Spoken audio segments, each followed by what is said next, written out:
I'm learning, you're learning, so let's learn together. I'll do all the footwork and heavy lifting to find the guests and subjects that will help broaden our understanding of the Civil War. All I ask from you is your support. Please go to patreon.com/addressinggettysburg and learn with me. That's patreon.com/addressinggettysburg. And I thank you in advance. From the Gettysburg Museum of History Studios, you're listening to Addressing Gettysburg.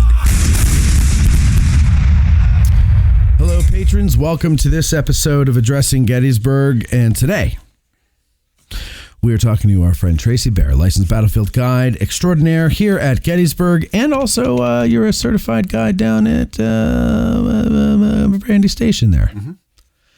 So, how's that going? You've been doing tours there lately? Not a lot. No? I have. A couple? Yeah. Yeah. It's beautiful. If you ever get a chance to go down there, folks, you can get Tracy, our buddy Six Questions Lens is a guide, Chris Army. Who else from here is a guide down there? That's about it, right? Jason Hyman, that's right. All right, so today we're talking about JEB Stuart's ride of 1862, his raid into Pennsylvania. And when I started doing the show, I don't know, maybe it was a year or two into doing the show when I first learned that he had done that. It's not something you hear about very often unless you're really digging into it. You know what I'm saying? Like, it's not, like, everybody knows about his riding around up north, getting his name in the papers ride in 1863. Mm-hmm. Maybe if you're a student of Antietam, you would know about his 1862 ride, but I'm not. So I didn't ever hear of this. And his first ride, too. It's the Chickahominy raid. Right, down at on the peninsula. That's right. So and that's probably his most famous, I would say. Right? Yeah. Because it was his most successful. It was big too. Yeah. So 1862, what's going on? When is this? September, right? So let's set the stage by going back prior to Antietam. Okay. What are the armies doing? Where are they? What the heck's going on? And of course, the Peninsula Campaign has ended. General John Pope has been given command of an army in Virginia for the North. Lee's army is moving north and will confront Pope at what would turn out to be the disastrous, for the Union anyway, the North, the Second Battle of Manassas. Mm-hmm. Lincoln will recall McClellan from the peninsula to come up, and the Army of the Potomac will assimilate Pope's army. McClellan is now in charge of everything again. And Lee, at this point, is making his plans to move north towards Maryland. And as he does so, Governor Andrew Curtin of Pennsylvania is getting a little concerned. He's receiving reports in Harrisburg of Lee's army moving north. Of course, nobody knows plans, routes, that sort of thing. But Andrew Curtin is convinced that Pennsylvania is certainly the gateway to the north. And if there is a main or a very direct route to get into the state, avoiding a lot of the population, like around the eastern side and Philadelphia area, it's south central. It is the Cumberland Valley, right up the Valley Turnpike. And Pennsylvania at that time is essentially very lightly defended. Mm-hmm. Andrew Curtin will call for a state of emergency in Pennsylvania and call for 10,000 emergency militia. So these men began to report to Harrisburg and eventually are sent to Chambersburg with their squirrel guns and their pitchforks, and very little discipline. At the same time, as Lee is making his way north, Curtin realizes he needs somebody to lead these men. Well, who can he get? Well, Andrew Curtin, being the Pennsylvania's first Republican governor, is good friends with Abraham Lincoln. They've worked together. They know one another. There's also an individual in Chambersburg, Alexander Kelly McClure, who knows both of them and has worked with both of them, Lincoln and Curtin. And Curtin is able to pull some strings and get a well-known officer away from McClellan to lead these men, and that, of course, is General John Fulton Reynolds. So Reynolds will make his way to Chambersburg to lead these men, and he is less than thrilled with the discipline of these men. And you can tell he's a bit frustrated with this assignment. He would rather be in the heat of it. Sure. So Reynolds is going to spend minimal time in the Chambersburg area trying to train and organize these men. He's going to leave that up to somebody else, and he and his staff will go across the Mason-Dixon line to Maryland to keep an eye on things. At this time, things are gearing up. Lee has moved into Maryland. Of course, by this time, McClellan has been handed the lost orders, moving slowly on that. And by the 14th, the Battle of South Mountain is going to be kicking off. That same day, Jackson has already taken Harper's Ferry. Okay, so he's busy paroling officers and men at Harper's Ferry. Not all of the Union garrison there had been captured. Some of the men escaped, and there is a small detachment of cavalry under Colonel Benjamin Franklin Davis, Grimes Davis, if you know Brandy Station. He's one of the first officers, Union officers, to die in that battle. But Davis is making his way with his small band of merry men north, crossing the Potomac River at Williamsport, and on their way up the Valley Turnpike towards Hagerstown, they stumble across a wagon train.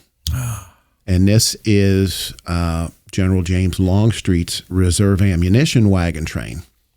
And I have seen various numbers of wagons.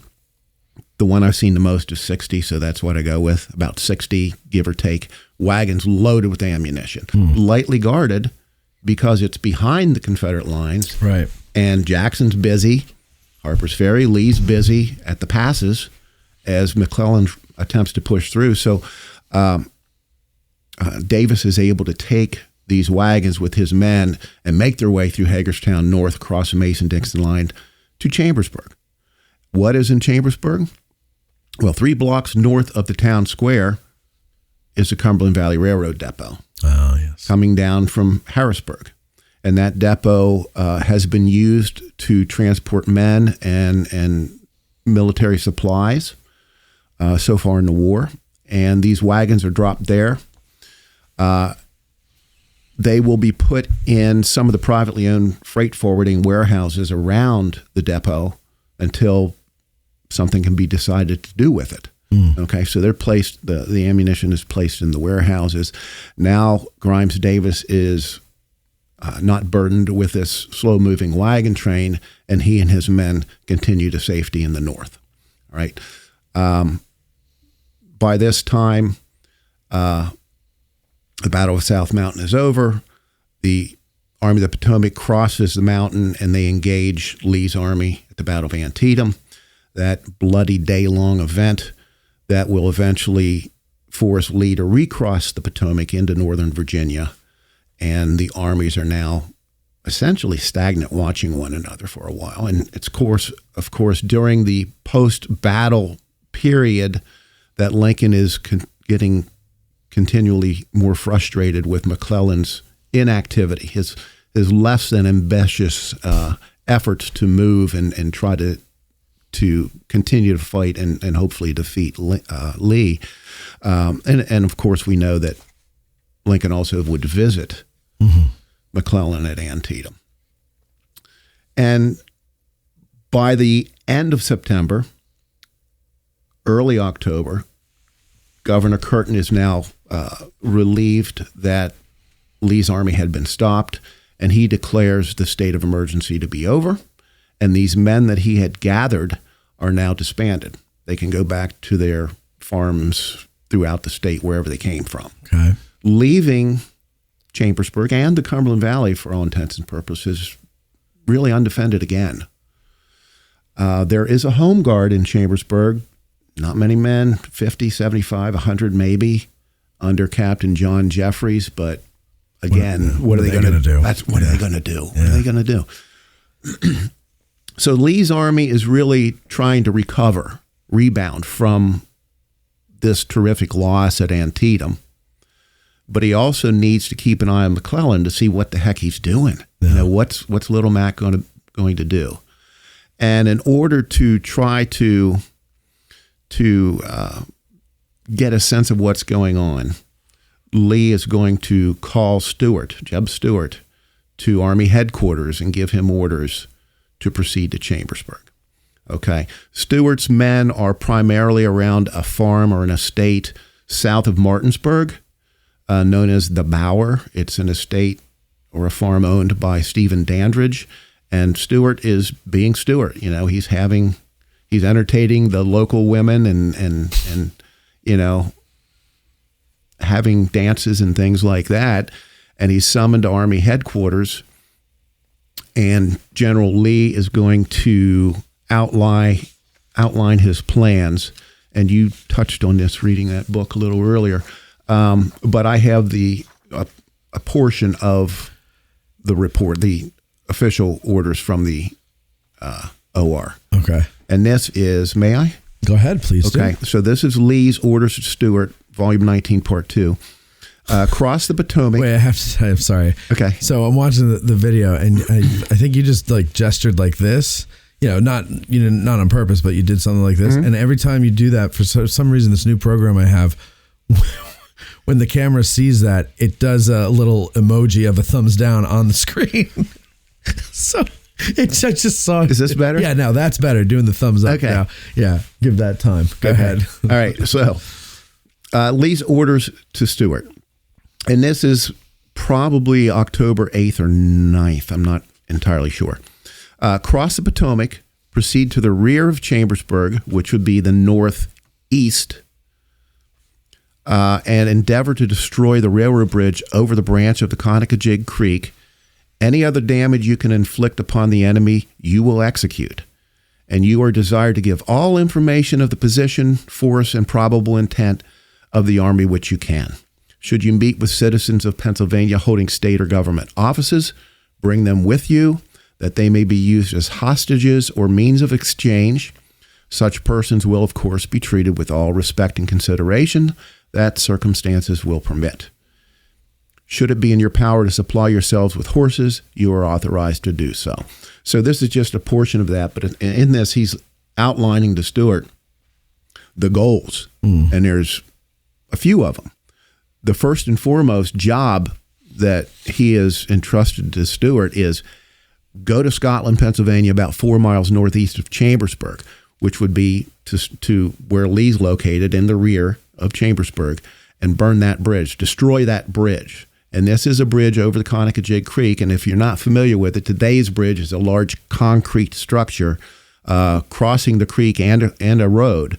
It's very impressive. I think this bridge that's there today was built in like 1933, and it's probably the fourth bridge. Okay. Something like that. But at the time, the bridge was very vital. I mean, that is the Cumberland Valley Railroad going into Chambersburg right there. So Lee wants to disrupt the supplies coming from Harrisburg to Chambersburg that will then be forwarded to McClellan in and around Hagerstown, Shepherdstown, even as far as Frederick. All right. So this is going to be Lee's effort to try to stop the flow of material and supplies to McClellan in order to get him to try to move, to do something. Okay. Lee has also given orders to Stuart to try to resupply not just himself, but as many horses as he can get for the army. And as we understand now, he was also tasked with taking hostages that he could use for exchange of Southern held men. And certainly by learning the whereabouts and the condition that he can of McClellan's army and successfully making this raid, which was never intended to be a raid of occupation. This is a hit and run thing. Right. Keep moving, right? Very short and fast moving. By successfully doing this, then he can build the morale of his own army. The rest of this preview is available over at patreon.com/addressinggettysburg.